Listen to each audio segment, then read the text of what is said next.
Yes. Coffee Conversations with Greg J is on.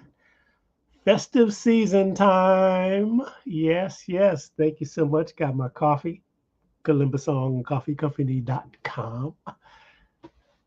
Got my Pan-African lens on. Christmas time, festive season, uh, uh, Kwanzaa right in front of us. Consciousness time. We're going to learn about Kwanzaa today. One of the most, deep culture keepers in this space that I know. My travels all over the community.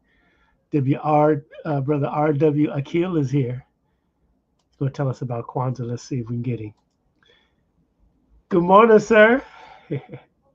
Good morning. Yeah, that Grand was Rising. How you Grand doing? Rising. Yes. Yes, brother. Man, good to see you. Look at you. Nice seeing you too. Yeah. It's been a while, especially since we've been able to be on the same stage. You know what I mean? Yeah. In the situation. What you want to know? Man, okay, so listen, people are blowing our emails up, hitting us up on our DMs. They want to know about Kwanzaa. Just, even the basics is getting a Kanara and the right candles and the order and all of that. But I would love for Well, you to talk about that. But let's just kind of set the stage because, you know, what is Kwanzaa? well, I'm gonna jump all the way back. Yeah. When Kwanzaa came, we had no idea what was actually happening. Just gonna tell you, nobody knew. Um, Let me go all the way back to Malcolm X. Malcolm X came back from his journey across the water. He hit the ground running because he had been impressed by his visit to Addis Ababa when he had seen the Organization of African Unity. He spoke there and he made a commitment to himself. I'm sure when I get back, I'm gonna start something like this when I get back home. So, and by the way, I want everybody to know this: Addis Ababa, the place of the new flower or the place of the pretty flower. That's what Addis Ababa means. So everybody, when they hear that name, now they know what it means. Now, Malcolm, he got back June 1st, maybe May 31st, 1964. He hit the ground running. He wrote a letter. He penned the letter saying something to the effect of, listen, y'all, I'm going to start an organization called the Organization of Afro-American Unity, based somewhat like the Organization of African Unity. It's going to be June 24th through the 28th in New York City, in Audubon Ballroom. So please, if you can come on. And he mailed this letter out. He mailed it to all the Black nationalist organizations that he knew of, and individuals and bookstores. Ayuku Babu, I'm sure you've heard of Babu. Babu just earlier this year attested to having seen the same letter.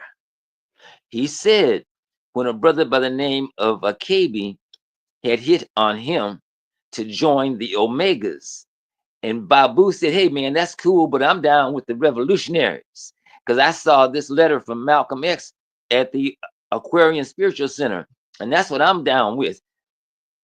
And Arthur Graham, who was in San Diego, he had got the letter. So, time frame. When Babu is talking about this, it's in June, maybe June 12th or thereabouts, 1964. Graham got the letter. It's about the same time. Graham is the founder of the Black student movement. He started the Black Student Council at Cal State San Diego. And that's why he had received a letter inviting him or his organization representative to be there. So Graham was inspired by Malcolm, and he wrote the 7 principles.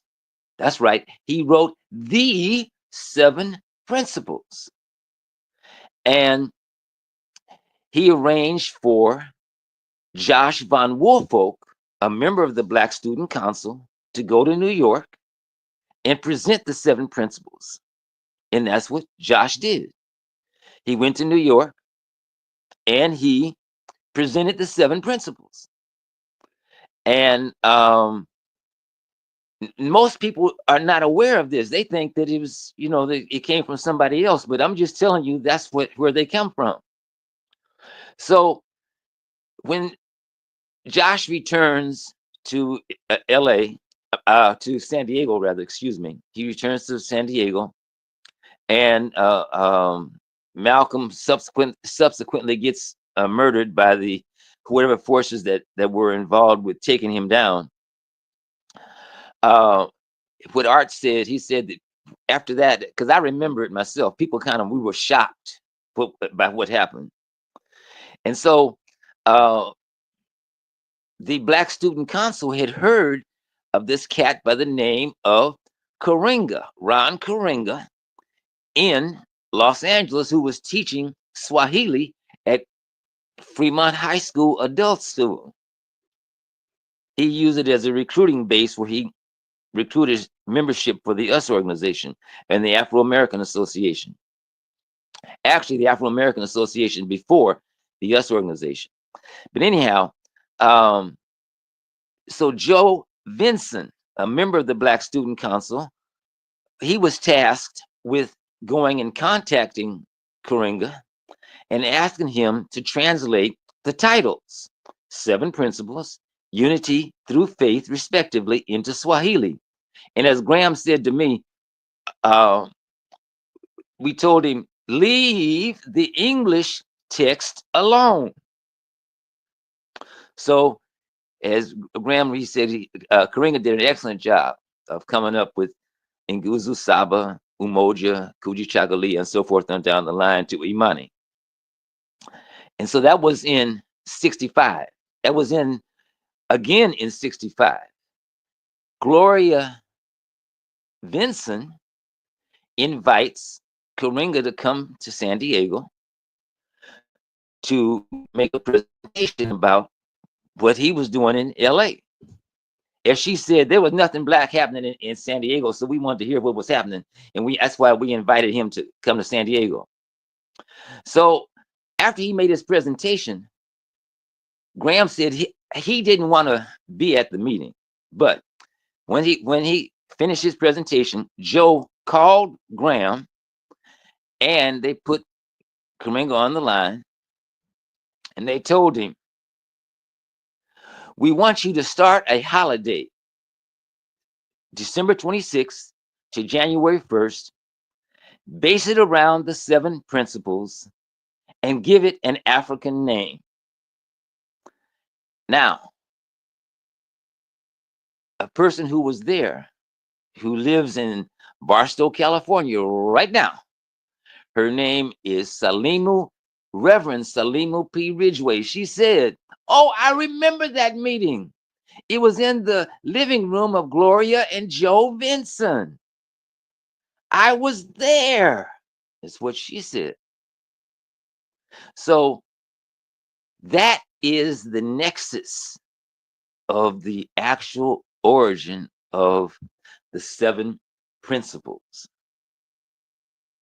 Nobody would have realized this And when I say this, let me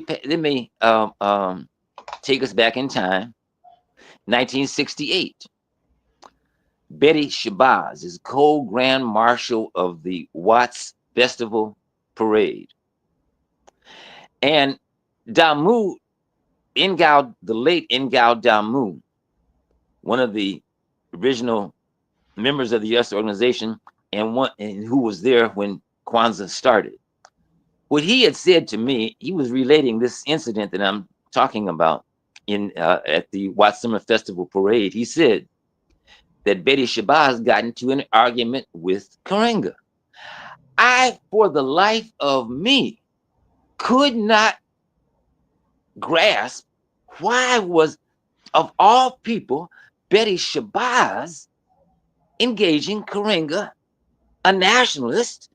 Why was she engaging him in an argument? I couldn't grasp that. Damu said, she said, you're stepping on my husband's legacy.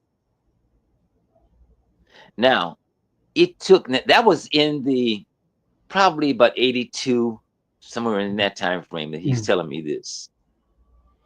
So it took me until I sit with Arthur Graham in 2021. I'm helping Arthur Graham. Arthur Graham his health is deteriorated. He had gotten dehydrated, and so I'm helping him. I'm in Phoenix. Phoenix is a hot place. Trust and believe that. It was very hot. But anyhow, I'm helping Graham, and he broke it down to me. He said that Josh had made the presentation. And that's key. Betty had seen Josh make the presentation. That's why the argument in 1968 had taken place. Hey, buddy, I can respect the fact that you've invited me and Merle Evers to be co-grand marshal of this parade. But I have to put a pin in that, because if you don't tell the truth about the 7 principles, I can't ride in this parade, because we consider the 7 principles to be part of our legacy. The Organization of Afro-American Unity was the apex organization of Black nationalist thought. And so she gave Karenga an out. Tell the truth. Tell what happened. And I can attest to 2 people. One is Tony DC. The other sister, I don't know. Tony DC was 8 years old. Her father had taken her to the Watts Festival Parade. And the reason why she wanted to be at the parade, because she wanted to see Betty Shabazz. She was 8 years old at that time. Another sister who was 18, she said she was there to see. She just told me this last, I believe it was Friday. She said this, that I was there to see Betty Shabazz. Wow. And when I didn't see her, it wasn't until you just told me what happened. Same with Tony DC. She said, I didn't know why all these years, I didn't know why Betty Shabazz did not appear in the parade. And what had happened is that Regina Damu's wife, was the personal host of Betty Shabazz and on August 10th, 1968. And after they put the stipulations to Karenga, say, listen, you want me to ride in the parade? Tell the truth about the origin of the 7 principles, and I'll ride in the parade. If you don't, I'm out of here. As it was, she turned to Regina and said, take me back to your house. I'm not going to ride in this parade. I'm not going to be a part of this. And so that is something that people do not know. Nobody, until they've heard me say that. Just telling you, that's the absolute truth. And why I'm saying this, I'm going to go back even further. Kwanzaa, an event, had been prophesied 1,870 years prior, when the book of Revelations was published, where it says in Revelations chapter 13, verse 18, he who hath wisdom or understanding will calculate or can calculate the number of the beast. And his number is the number of a man, and it is 666. How does this relate to Kwanzaa? And I'm going to drop it on you right now. December 26, 1966, add those numbers up. I hope you have a pencil and a pen. That comes to 6. 12/26/1966. Add those numbers up, you get 6. At 13:02, another 6. Okay. And here's the tie. Santa Barbara was the name of the street at that time. Santa Barbara is the. Can I continue? Yeah. Santa Barbara is the code name our ancestors used to hide their worship of Shango. And Shango's number is 6. Shango is the hero to the underdog. He was the hero to the slave. He represents justice. So making Kwanzaa the age of Kwanzaa, because that's what this prophecy was all about. It was about an age coming. Our scribes had been recorded. They had recorded this incident. And again, no one knew that on this day, December 26, 1966, was a full moon. It was a 99% gibbous full moon. It achieved 100% on December 27th, meaning that this new age was thrust into existence. We are in a new age. Yes, a new age, a new time. An age has a life of 2,160 years just to begin. And we're in the last couple. Actually, this is the 20. Oh wow! Tomorrow is the 30th of Wamitu, the end of the 13th month of the Kwanzaa calendar. Some of you will see this calendar.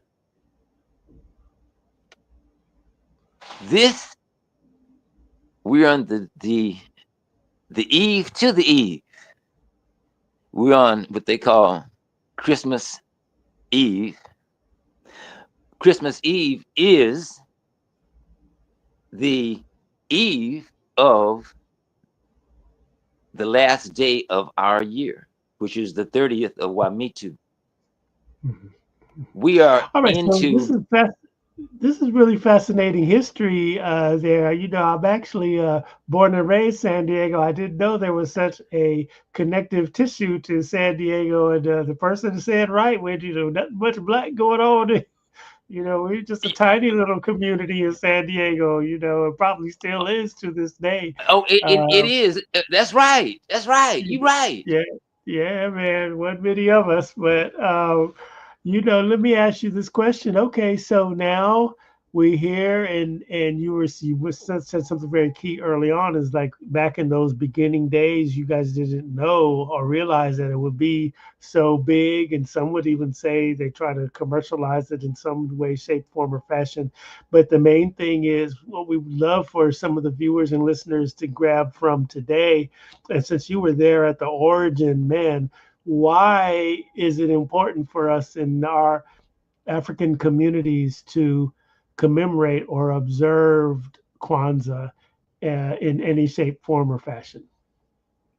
Because not only does it represent a holiday, it represented the beginning of a new age, an age of payback, an age of we're on the come around. You heard the statement. It says, "What goes around comes around."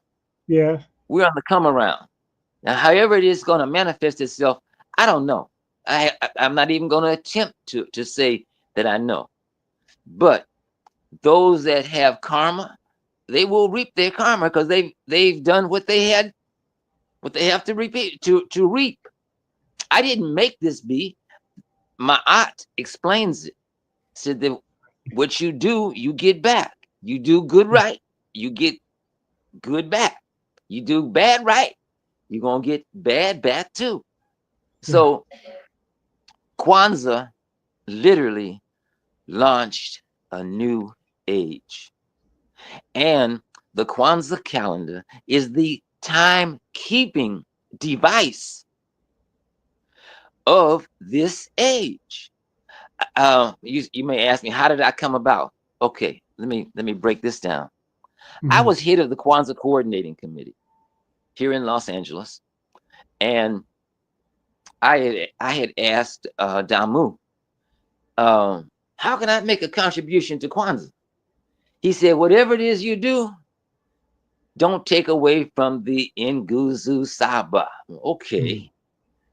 So I started doing some research, and I figured out that uh, Kwanzaa began on a Monday. December 26, 1966 was a Monday. And that meant that the Kwanzaa week would not, rather than starting on Sunday, it starts on Monday. Umoja. Second day of the week is Kujichagulia. Third day, Ujima. Fourth day, Ujima. Fifth day, Nia. Sixth day, Kuumba. Seventh day, Imani. Um, those are the days of the week. Then that would mean that the first year would be an Umoja year. Mhm. The second year in a 7-year cycle would be the Kujichagulia year, and so forth on down the line. Like this year, as we speak at this moment in time, we are in the last 2 days of the year of Kujichagulia, Mhm. preparing at 12 midnight, 001, 1 second after 12 midnight. Happy New Year! Mhm. And we welcome the 59th year of the Kwanzaa era. Mhm. I mean, that's now Wow. folks can oh, he don't know what he's talking about. Oh, he this whatever it is they gotta say it. Cool. I don't have to defend nothing. I'm just saying there it is. You don't have to like it. You don't have to like me. I'm just saying I'm the reporter and I've dropped it out there for you. But you've been at the mix since the beginning, eh? Well, I've been doing it a little while. You know what I mean? I Yes, I mean, do. I, You I know mean, I and do. see, and see how. Now, I want people to realize this. And when I got involved, I had met Karenga in 1964. His cousin, um, Bruce Jose, and I went to Dorsey High School together, and that was Ron Karenga's cousin. Mhm. Mhm. Karenga graduated from LA High School in 1960 with my first cousin, Joyce Evans. And Mhm. so, Bruce took me by Karenga's house. He lived on La Brea, just south of Venice, on the Sunset side of the street. Yeah. I met him, and so I had no idea that our lives would become entwined later.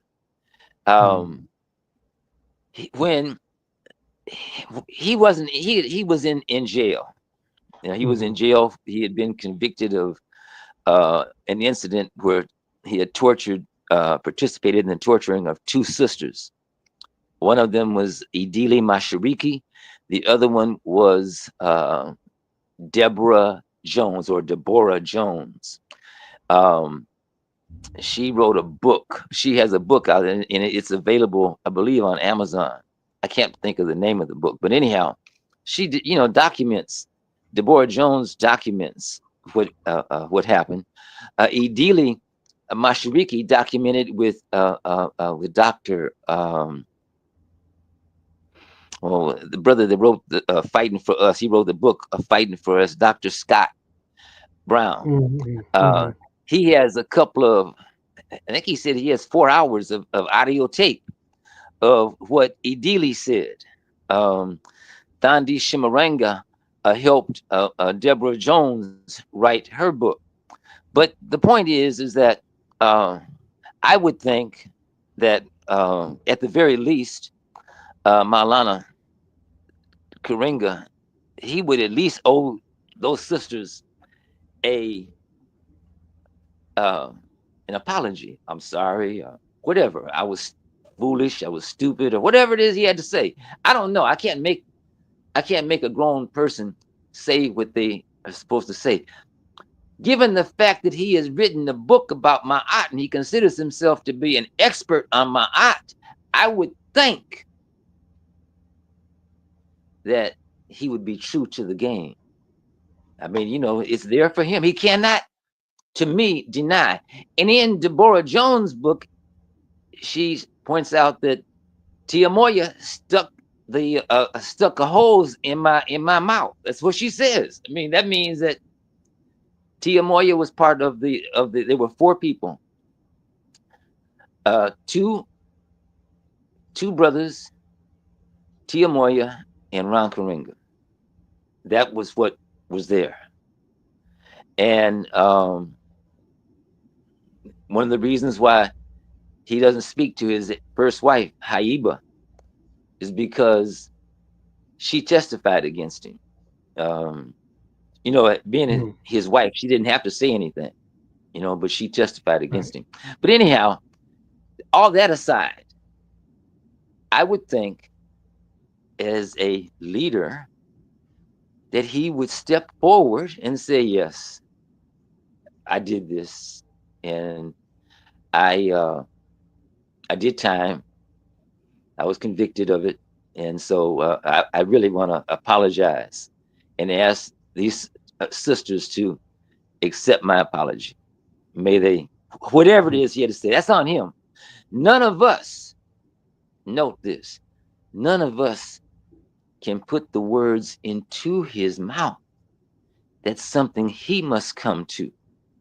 And none of us can say, oh, that didn't happen. No, it happened.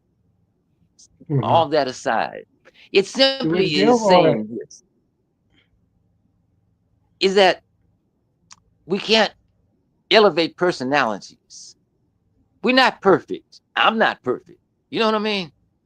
That and we accept that and move forward. But we can't act like these things didn't exist.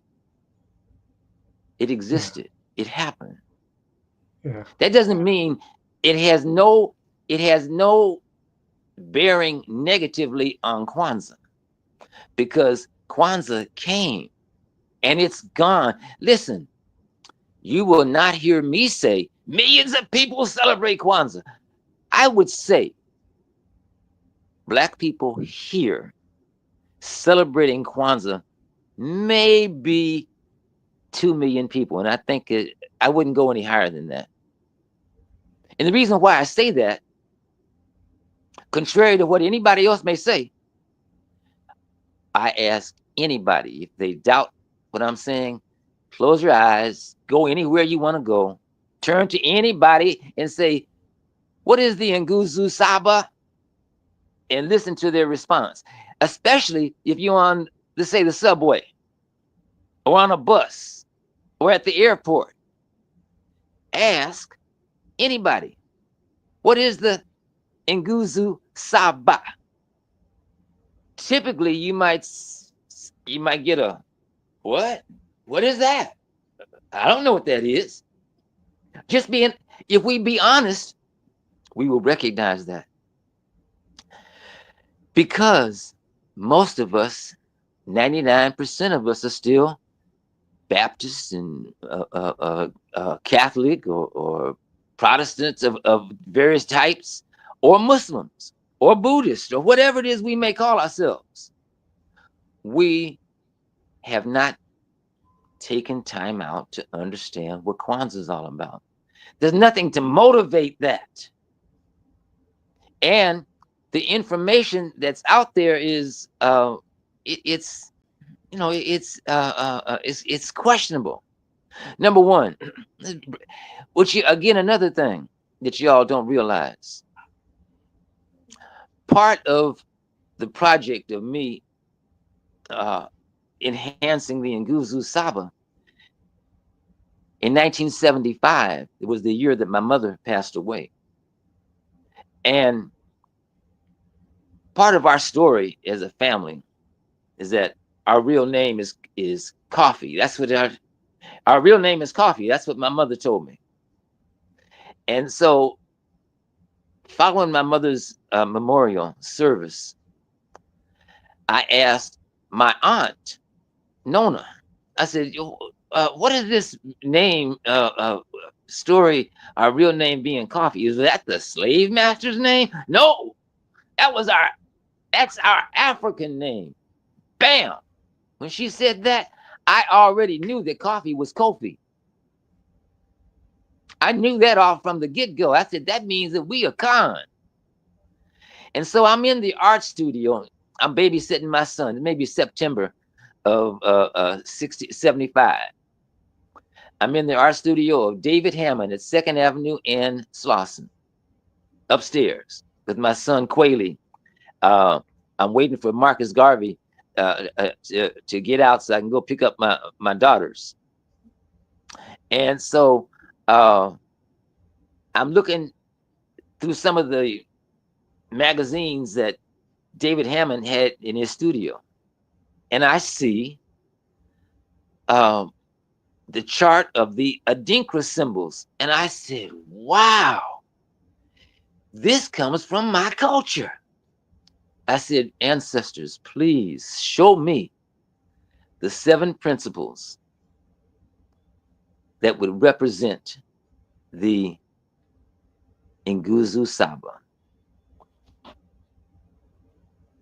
Now, these symbols that I'm getting ready to show you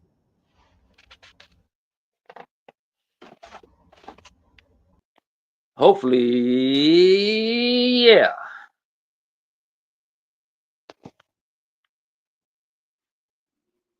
Hopefully you can see these. These are the symbols that I saw right here. These symbols were the symbols that I saw.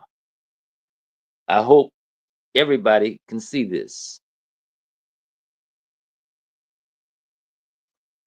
Now, I showed these symbols to Karenga in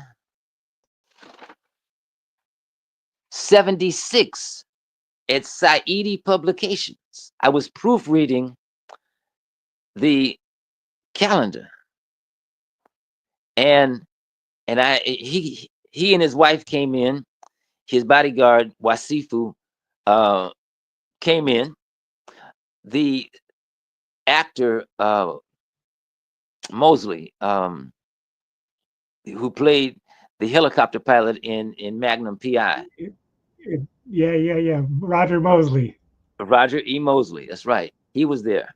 Anyhow, Karenga, he gravitated over to where I was at a table proofreading. And I show him, said, this one represents Umoja, and this one Kuji Chagalia, and this one blah, blah, blah, blah, blah. His words were, you've done quite a bit of research. I said, well, I've done a little bit, a little bit. And that was all that we said. That was 76. 4 years later, I see another set of symbols. Maybe 5 years later, I see another set of symbols introduced through by Kalamo Yasalam out of a Hindiana in New Orleans. When I saw this, my thought was that Maulana had no desire about being unified. And this is a reality that I had already experienced. Not I, the organization, which was the Los Angeles Kwanzaa Coordinating Committee. We had already experienced a degree of disunity that Karenga was displaying, because he never, first of all, he tried to kill the Kwanzaa parade from the very beginning. He didn't think there should ever be a parade. He was in San Diego at the time, and in Zinga, Ratabisha and Zinga and Sundiata, they were working with the Kwanzaa Coordinating Committee, and they would go surreptitiously to San Diego to meet with him. They had put together a children's program, Sundiata and Ratabisha, the late Ratabisha and Zinga. They had put together a children's program that it would actually take place at the, this was 77, at the Memorial Building. It was a hall there in Centinela Park at the time. I can't remember the name of the park. The name has changed to honor a Ed politician. Vincent Park in Inglewood? Yes, the same Yeah, park. Ed Vincent Okay, Park. so yes, so now the Gwaride, that was my subcommittee to have Mhm. a Gwaride. That was my subcommittee. Even I'm head of the coordinating committee, but my subcommittee is the parade. And the the body had doubt about themselves to do the parade. Mm. And so they actually voted the parade out. So I resurrected it back up. The parade came about because we had at the 77, the last festival in black, that festival that took place at MacArthur Park. And I put I wasn't, it wasn't just by myself. I helped put together an information booth on Kwanzaa. Gina Ray, Malka Parpar is the one who, she came to us at Malcolm X festival that was taking place at Brookside Park in Pasadena. And she said, "Hey, I got a booth at the Festival in Black, and I want to have an information booth on Kwanzaa. You know anything about Kwanzaa?" And so she was with the people. So we said, yeah, and we voted right on it right then and there. Damu, myself, and Dadisi Sanyika, we, we said, yeah, let's do this. And so that's how that got started. And so after the uh, Festival in Black is over, what goes down is that we have a review, and we were vetting what had taken place. And Mm. so that was the year that Festac had taken place, and a brother by the name of Karimu Shah, he had been in Festac in Lagos, Nigeria, the Festival of African Arts and Culture. He had been there, and he had seen a lot of parades. And so in the review of what we had done with the information booth in Shanae Wilburn's living room, the question came about, well, what are we going to do for Kwanzaa? Karimu suggested, let's do a parade. And I thought it was a great idea. We voted on it and said, yeah, let's do it. So Damu paid for the permit, and I went and took it in and took it to the LAPD and special events, and that's how it got started. I think his name was Sergeant Hubbard. I think that was his name. And Mm. he cut it down because the original route was from Adams and Crenshaw to Leimert Park. And the reason why Adams and Crenshaw to Leimert Park is that Crenshaw represented the Nile River, ending in Leimert Park, the Great Lake, Lake Inalobali, or also known as Lake Nyanza. The white folks call Victoria. That's what it represented. And so and it was a north-south route. So that's why it ended up on Crenshaw Boulevard going to Leimert Park. And so, but Hubbard said, well, it's a new event, so it can't go over 1.5 miles. And so we cut it to Exposition in Crenshaw, going to Leimert Park. Same route otherwise, just not quite as long. We have since, after doing it for 10 years from Exposition and Crenshaw to Leimert Park, we expanded it about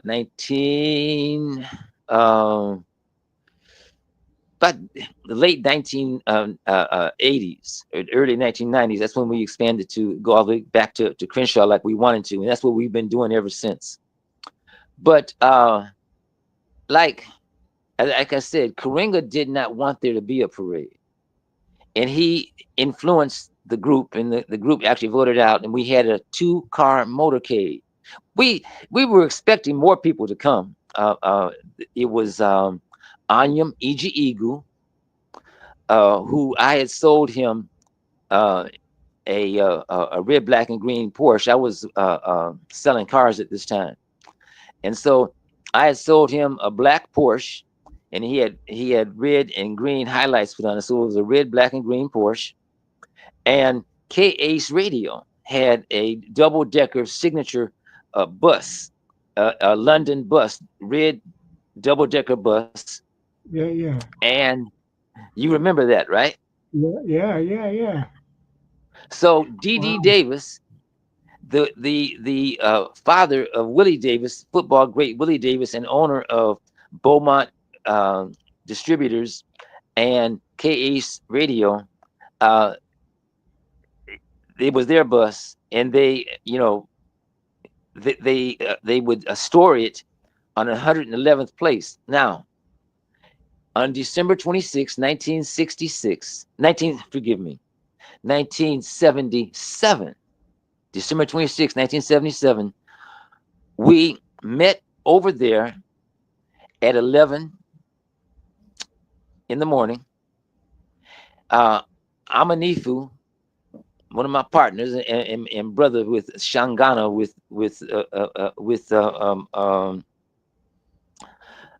Ingal Damu. Ingal Damu was the head of he was like our spiritual head of Shangana. Shangana comes from those who keep the information, keep the secrets, and don't spread it. That's what Shangana represents. But anyhow, so we met, and Amanifu, D.D. Davis, Anyam Palmer. Dr. Anyam Palmer is the founder of Marcus Garvey School. Palmer. That's right. And Marcus so Garvey School. that's right. And so Amanifu and I decorated. We used red, black, and green streamers, and we decorated the Porsche and the double-decker bus, and we waited until 1 p.m. and nobody else showed up. So we turned around, because we were facing east at the time. We turned around and proceeded to the corner of 43rd Place and Crenshaw. We made a right turn. Now listen, we made a right turn going downstream the Nile. We went to Adams, made a right turn on Adams over to Western, made another right turn on Western, south to now King Boulevard, at the time Santa Barbara. And we made a left on Santa Barbara, went over to Central, right turn on Central to Slauson, right turn on Slauson to Vernon, yeah, to on Slauson, on Slauson, not to Vernon, but to Vermont. Left turn on Vermont, south to Manchester. Left turn on Manchester to Broadway. Right turn on Broadway to Century. Left turn on Century to Central. Right turn on Central to 103rd. Left turn on 103rd over to Compton. I think it's Compton Avenue. Made a right turn to 111th place, left turn on 111th place to the end of the block where the double decker bus was domiciled, and then we That's I'm covering a a lot Negro, of and the I hood. That's the hood for real. You went through all the communities.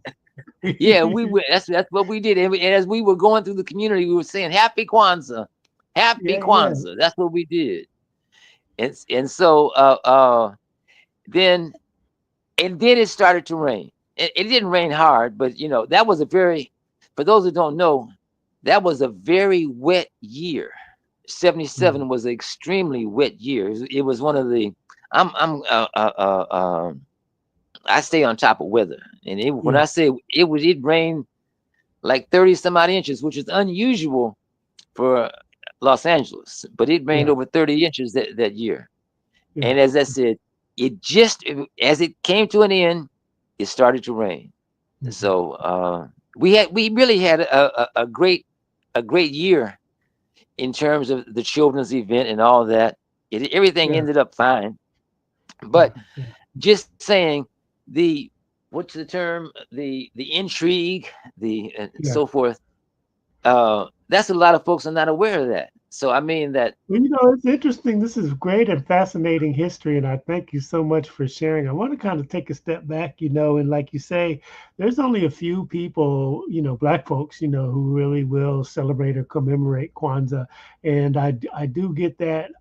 I do see an increase of people trying to learn more about it, and you indicated, people's spiritual beliefs within our communities, whether they're Christian, Muslim, whatever, are seem to be the barriers for people embracing Kwanzaa. And I remember, I'm going to share this with you, my brother Akile. You know that I'm a man of faith. You know that I am a Christian, and I'm going to tell you, I can exegete a sermon from the Nguni Saba. My mother and I did it.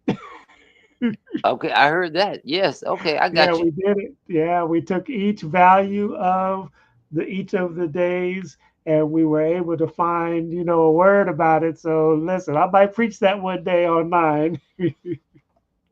What? Well, now, what I want to add to the wrinkle. Yeah. Okay, here's the wrinkle. Because I had seen an example. The example was what not to do. That was Ah, what I had seen with Karenga. ah, So I didn't, even though I had the cycle down. I refer to the cycle as the boss cycle. The boss ah, cycle is an infinite cycle.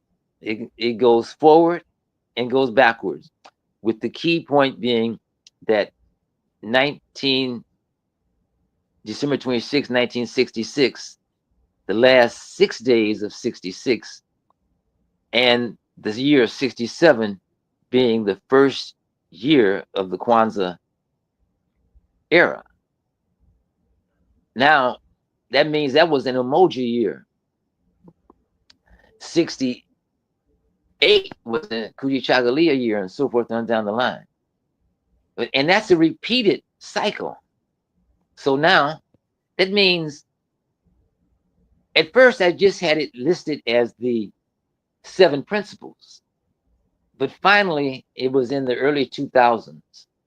I asked the ancestors, I said, please, this is what I do, is how I've done it. I said, show me what differentiates one personality from another. And so what came about was the Umoja person, the Kujichagulia person, the Ujima person. Since this is the an Ujima year coming up, let me read it. It says, This person has an inner fire as they seek to accomplish greatness. They are the glue as they strive to get others work together. This person may be perceived as being timid because they are the quintessential optimist. Having adabu, propriety, as their hidden virtue, they are fastidious to the max. Joining movements is what they do best because they want things to be done properly. This is the energy of the personality, those born in a Ujima year. Uh, an Umoja person, for example, this person likes challenges.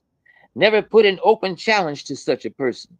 These people will bear down, willing to face any challenge. Umoja people are famously known as step to you people.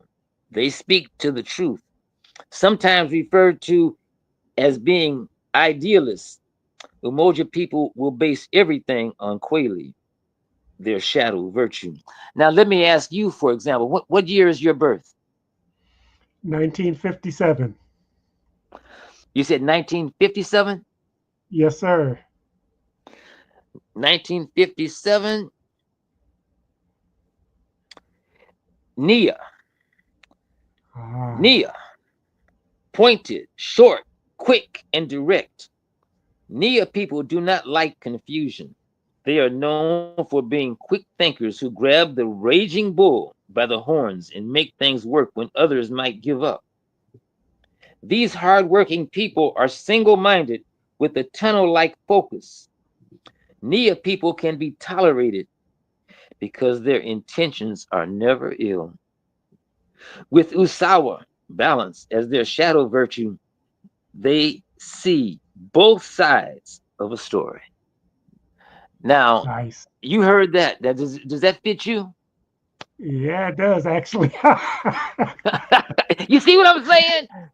Listen, this has humbled me to the max because every time somebody reads it, that's what they say, exactly the way that you said it. Why that Wow. is, I don't know. All I'm saying is that I asked the ancestors to show this to me, and they did. I'm the Wow. chombo. I refer to myself as a chombo. Um, what I did, for example, after I had spoken to Damu about making a contribution to Kwanzaa, I looked at the setting. They had the kinara, they had the mishuma, they had the mkeka, um, they had the muhindi, and but they didn't have a name for the bowl or the basket. Ah. So that became the chombo. Mm. And because it's what you hold things through. Hold things. That's where you put the fruit in. It's Mhm. it sees you through a vessel sees you through the difficult times, the smooth times. It's a vessel from which you get information, in other words. And so that's why I refer to myself as the chombo. In Mhm. 1982, we were recognizing Karenga. And this is before I learned anything about from Art Graham, But we had given him an award, and I said that for being the vessel through whence we were giving you an award for being the vessel through whence the ancestors spoke. Mhm. Imada, who was his chief of staff, uh, after the award ceremony, Imada came back to me and he said, "I can't accept this." I said, "Why? What? Why? What's happening? You got to make it say that he's the creator." I said, "Well, brother, I'm not going to say that. I don't know why they just told me not to say that. They just said, I said, he's a vessel through which the ancestors speak. I mean, what else? I mean, What's the deal? Well, if you don't say he's not the creator, if you have to say he's the creator, if he doesn't say that, I'm not going to accept it. So I kept that for a long period of time. I don't know what happened to it since now, but it got lost. But that was why he never accepted it, Wow. because it didn't say that he was the creator. We are all vessels through whence the ancestors speak to us. And now that I really know that it was Graham that wrote it. Now, again, there's things that he must own up to. People will say, well, you have to have a documentation. You have to prove this. I don't have to prove anything. If he doesn't want to own up to it, that's on him. Mm. If you don't want to, if somebody doesn't want to accept the story that they just heard, it's on them. But we must tell the story correct. When you hear something orally, then it must be correct. A oral a keeper of the tradition must say it like it actually is. Mm-hmm. You Mm-hmm. can't Mm-hmm. switch around. You got to tell it like it is. Yep. Yep. That's essential to culture keeping, right? That's central. That's central. So if he doesn't want to own up to that, I mean, it's on him. Mm-hmm. And so he has made his career off of this. And but now, as you see, we've advanced some other aspect of Kwanzaa that, if again, uh, you just don't realize. I mean, I've been told, "Oh, that don't mean nothing," and okay, whatever it is that a person. It's like I remember somebody. I did some art at one time, and somebody said, "Oh, that was done on some recycled stuff." I said, "Well, okay, it's still some art. Whatever it is that a person does, respect that. Whatever it is that a person does in the name of our culture, respect it. Because, as I said, I asked the ancestors to show me. I didn't ask Joe Blow to show me. I asked the ancestors to show me. Now, I'm never going to disrespect somebody else's ancestors. Those are our collective ancestors. That's right. And that's what I stand on. Now, Okay. listen, I say this. We we have to remember his name was Charles Colcock Jones. You ever heard of that man? I feel like I've heard that name before. Where do I know it from? Reverend Charles Colcock Jones. He had 3 plantations. He was a slave owner. Yes. After the rebellion that took place in Southampton County, Virginia in Yes. Yes. Yes. Mm-hmm. 1831, he told his fellow slave owners, he said, listen, y'all, I can sleep at night because I have given my slaves the Bible. And they police themselves. I don't have to worry about what they do because they are good Christians, and um, they police themselves. This is something. If you know the story about Harriet Tubman, Minty, that's what they called her, Minty, Araminta. Um, she would not allow her father to see her, because if the slave master asked him, did you see your daughter? He'd say yes, because he didn't lie. So she would talk to him outside the window. She would talk to him through a wall, but she never would talk to him face to face, because her father would tell the truth. We have to recognize, again, I point out, Shango is an Orisha. Shango, the story could have come with Jesus. It could have come with Muhammad, could have come with Buddha, could have come with Krishna, whatever. but it came as Shango. All right, I got it. Yeah. And so I'm saying, listen, we are not to linger. We are supposed to grasp this and run with it Yes. because it's building our culture, bringing our people further into existence, Yes. making us be what we say we are. Yes. Now, that's something that everybody has to come to grips with.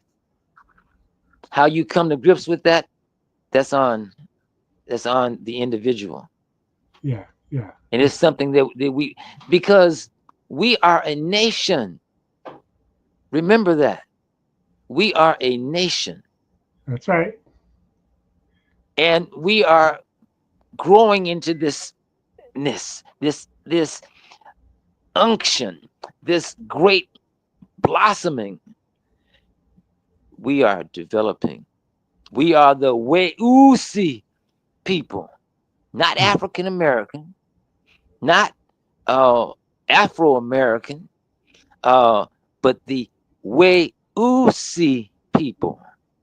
Note, it was in 1971.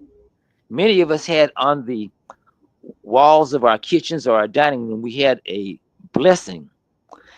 Let us be thankful for the food we're about to eat, for many of our brothers and sisters have nothing to eat. May peace be upon us soon. I had seen this. Its title was Asante Weusi.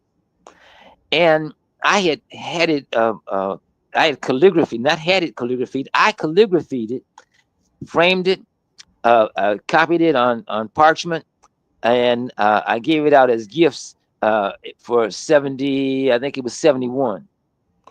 And I'd given one to Oscar Wright, who last time I heard of Oscar, he was in Sacramento. But anyhow, I gave it to Oscar, and I was the cultural person within the organization known as PACE. I don't remember what the acronym of PACE actually stood for.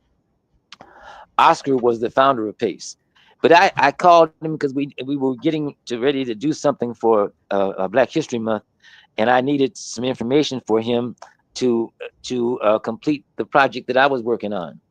And when I Mhm. called, he said, "Man, I sure am glad you called." I said, I was taken aback, and he said that one of his is a relative or friend had come into his household and saw Asante Weusi on the wall, and he asked Oscar the following question. He said, and now let me back up.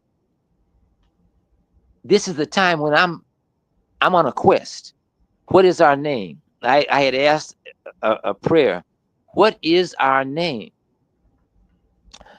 Please show me a name, one word, not not a hyphenated name, but one word. So anyhow, as I called Oscar, and he said this person had come by his house, and they said he said, Oscar, what does Asante, we, us, I mean?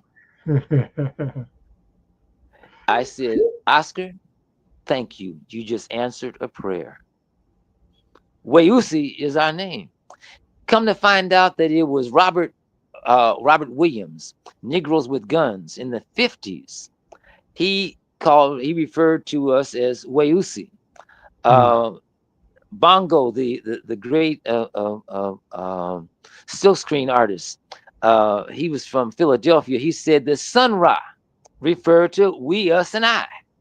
Uh, so in other words, Weusi, I didn't know this. I'm asking Mm. this here in LA. And they showed me through Weusi. So that's our name. Wow. Weusi. Not African American, but Weusi.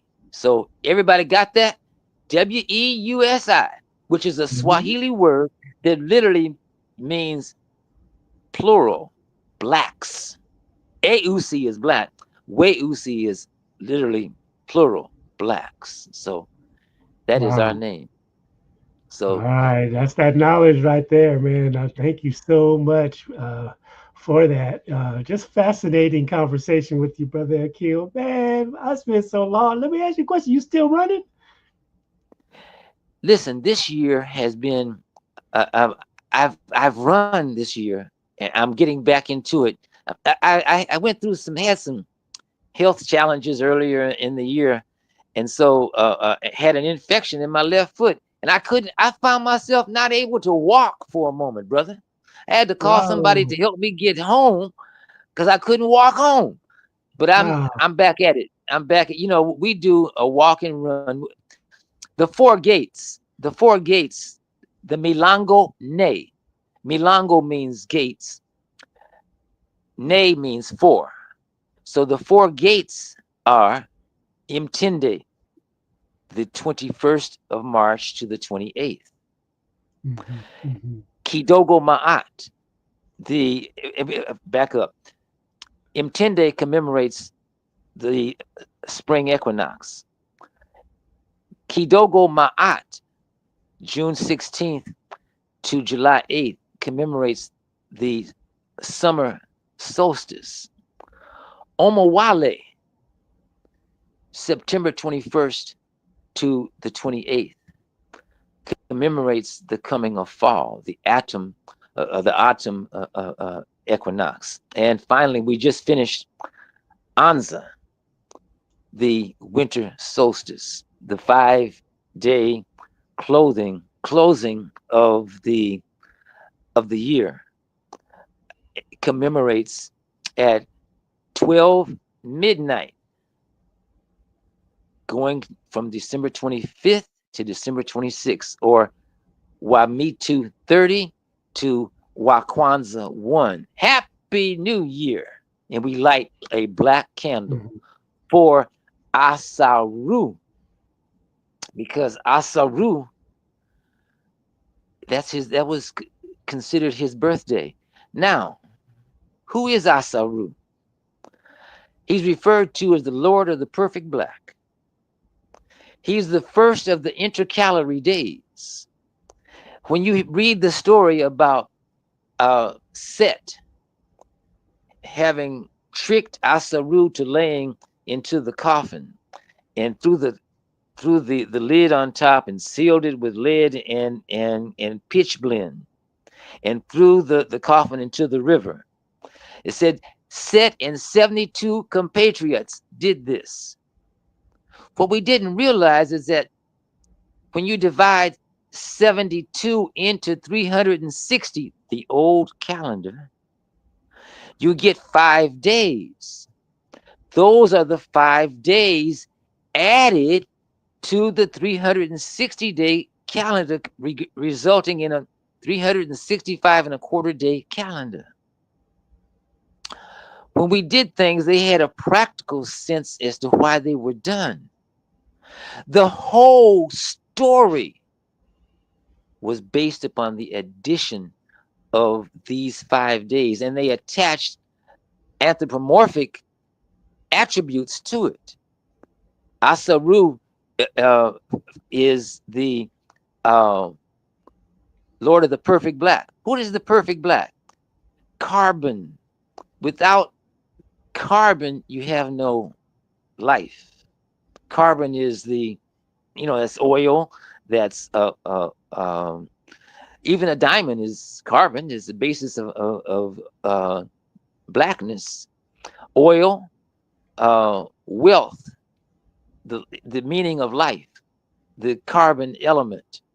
That is what it's all about. That's the importance of the resurrection. When we see Jesus, for example, with the crown of thorns on his head, we're thinking of the pain that he's gone through. We completely miss the point. A crown of thorns is made of vegetation. In Cheka Anta Diop's book, The African Origins of Civilization, Myth or Reality, in the footnotes to chapter 4, you can read it for yourself. African Origins of Civilization by Cheka Anta Diop. it says that December 25th was decreed by Pope Julius I in 350 AD as the birth of Jesus. Just one day removed from the already existing holiday that celebrated the birth of Asaru. He refers, he being Job, refers to it. Many people say Diop, but Job is how the name would be pronounced. That December 26th was the first, and as Job says, Osiris, but that's Asaru. And that was his birthday. And the other 5 days are Ast or Isis, the 27th. The Set was the 3rd. That's the 28th. The 29th is Nephthys. And the 30th is Heru. Those were the 5 days. The 5 referred to as the epigamo, or the intercalary days, that lock the calendar in place, that they never get out of order, and it locks things in place. That's why the 6,000 this year coming will be the 6,200 and the 6,266 years after the founding of Kumt. That's what this is referring to. So what we're talking about, we have to put our culture back together again. Don't just talk about that we originated here and we originated there. I got to go with Tadaka Ma'at Kilimanjaro. He says, build something. Don't just go buy a house, build something from scratch. Yeah, we can do it. And there's only one place in the entire universe where Kwanzaa began, and that's at the corner of Raymond and now King Boulevard. And when we stop and think about King Boulevard, he too was a soldier for justice. Martin Luther King Boulevard, Martin Luther King Jr. Boulevard, like Shango, was a hero and a soldier for justice. That is where Kwanzaa began, at the Aquarian Spiritual Center, right there. We must acquire that piece of property. We must own that. That's where Kwanzaa began. One day, that will be the center of what we do.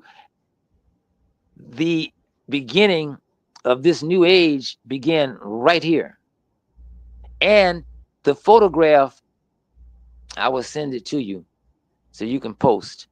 The photograph that of the children, and anybody can go to the BBC First Kwanzaa page, the BBC First Kwanzaa page, and you'll see that photograph. And I'm going to break it down to you. Hekima, who was the keeper of the records, he said the following. He and his family had to move. And as they were moving, they moved, and 2 weeks after they had moved, that's when they realized, wow, I left that box with all the information in the garage.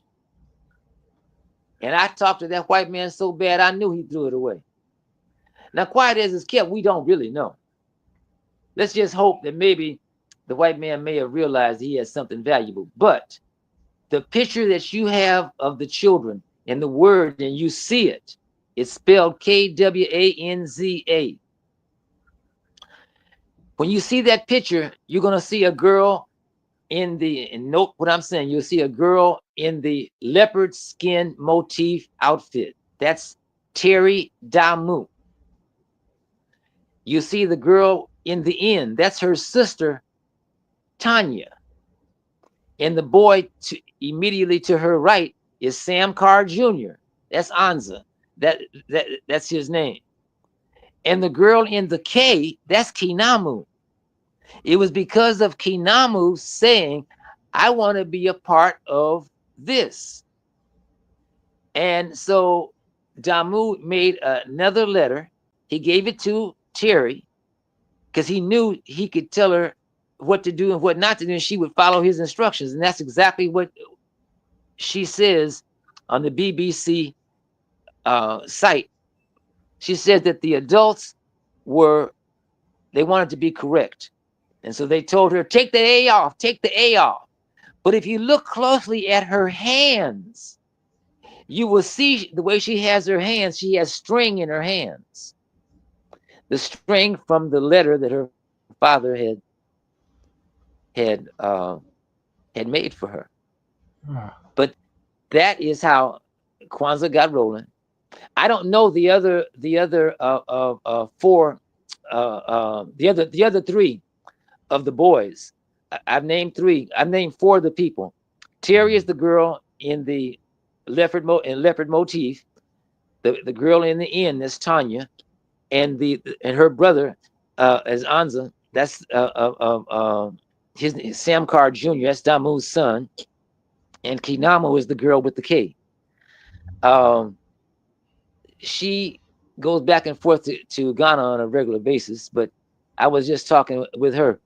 These youth, as children, they started the new age, and that is exactly what Lagan said. He said that while he was expecting a new age to begin, he was thinking in terms of the age of Aquarius. It is the age of Kwanzaa, or the age of Kwanzaa, the age of Shango are synonymous one with the other. And because that photograph is the only photograph or picture that actually captures when an event started, when an age started. And we know this took place, making this age exactly what Lagan said. He refers to the watchwords of Aquarius as being, I know, not I believe, or I have faith, which was make Christianity and Islam be synonymous with the age of Pisces. The age of Kwanzaa is I know, and that photograph confirms this is a time of I know. And that's, as we move forward into this new age, that is going to be more and more. It's going to be of what you know, knowledge. And Shango is based on knowledge. Justice, knowledge. He's the drummer. He gives out information. All that is important.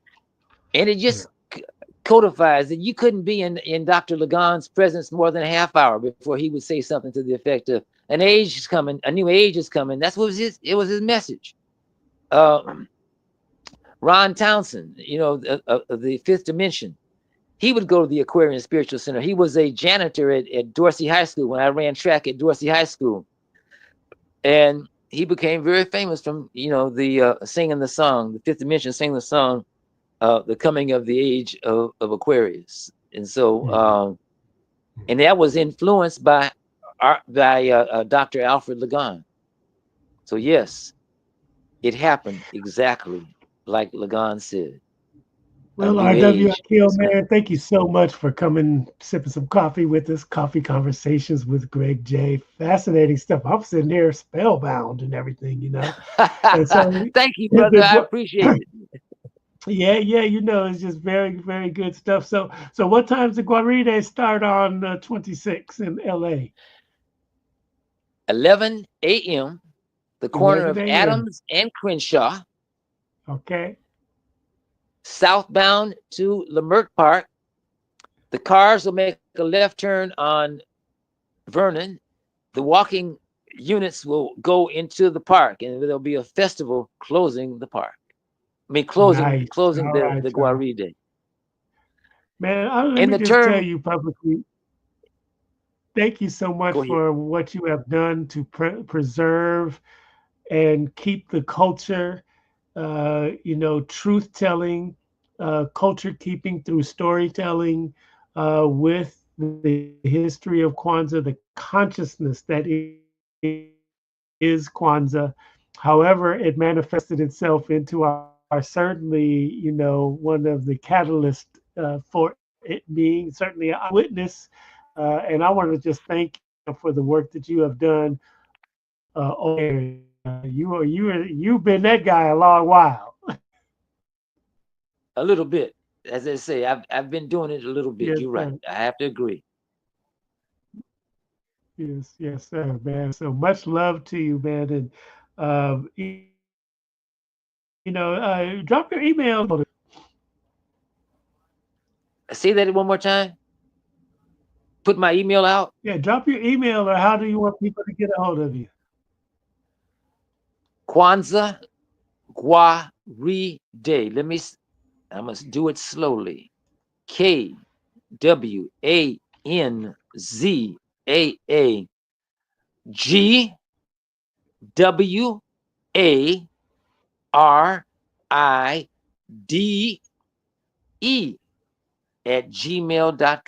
Let me repeat. Kwanzaa Gwaride, GWARIDE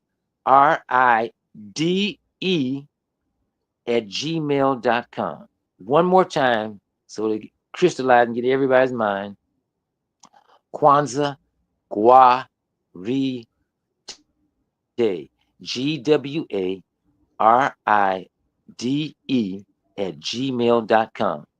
And if you have a problem with that, Akile, KK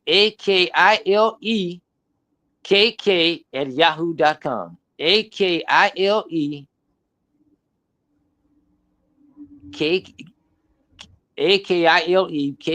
at yahoo.com.